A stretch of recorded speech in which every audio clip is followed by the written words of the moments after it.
ನಮಸ್ಕಾರ, ನೀವು ನೋಡ್ತಾ ಇದ್ದೀರಾ ನ್ಯೂಸ್ ಫಸ್ಟ್. ನಾನು ವಿದ್ಯೇಶ್ವರಿ. ಪೆನ್ ಡ್ರೈವ್ ಪುರಾಣಕ್ಕೆ ಸಂಬಂಧಪಟ್ಟ ಹಾಗೆ ಆಗ್ತಾ ಇರುವಂತಹ ಡೆವಲಪ್ಮೆಂಟ್ಗಳ ಬಗ್ಗೆ ಮಾಹಿತಿಯನ್ನು ನಿಮ್ಮ ಮುಂದೆ ಇಡ್ತಾ ಹೋಗ್ತೀವಿ.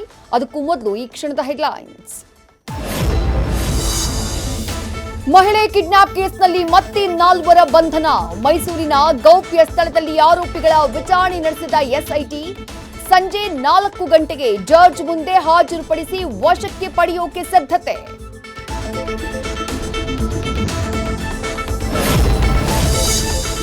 ಕೆಲವೇ ಕ್ಷಣಗಳಲ್ಲಿ ರೇವಣ್ಣ ಜಾಮೀನು ಅರ್ಜಿ ವಿಚಾರಣೆ. ಮಧ್ಯಾಹ್ನ 2:45ಕ್ಕೆ ಜನಪ್ರತಿನಿಧಿಗಳ ವಿಶೇಷ ಕೋರ್ಟ್ನಲ್ಲಿ ಹಿಯರಿಂಗ್. ಇವತ್ತೇ ಆಕ್ಷೇಪಣೆ ಸಲ್ಲಿಸುವಂತೆ ಎಸ್ಪಿಪಿಗೆ ಸೂಚಿಸಿರುವ ನ್ಯಾಯಾಧೀಶರು. ಎಚ್ಡಿಕೆ ಜೆಟಿ ದೇವೇಗೌಡ ನೇತೃತ್ವದಲ್ಲಿ ಜೆಡಿಎಸ್ ಕೋರ್ ಕಮಿಟಿ ಸಭೆ.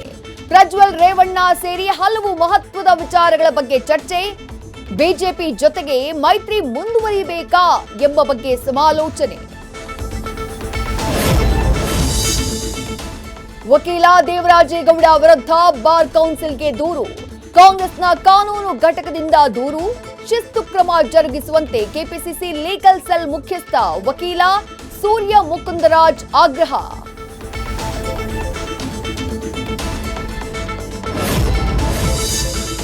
ರಾಜ್ಯಾದ್ಯಂತ ಸಿಎಂ ಡಿಸಿಎಂ ವಿರುದ್ಧ ಮುಂದುವರೆದ ಜೆಡಿಎಸ್ ಆಕ್ರೋಶ. ಮಂಡ್ಯ, ಹಾಸನ, ಬೆಳಗಾವಿಯಲ್ಲಿ ಬೃಹತ್ ಪ್ರತಿಭಟನೆ. ಪ್ರಜ್ವಲ್ ವಿರುದ್ಧದ ಪ್ರಕರಣವನ್ನ ಸಿಬಿಐಗೆ ವಹಿಸಿ ಅಂತ ಒತ್ತಾಯ.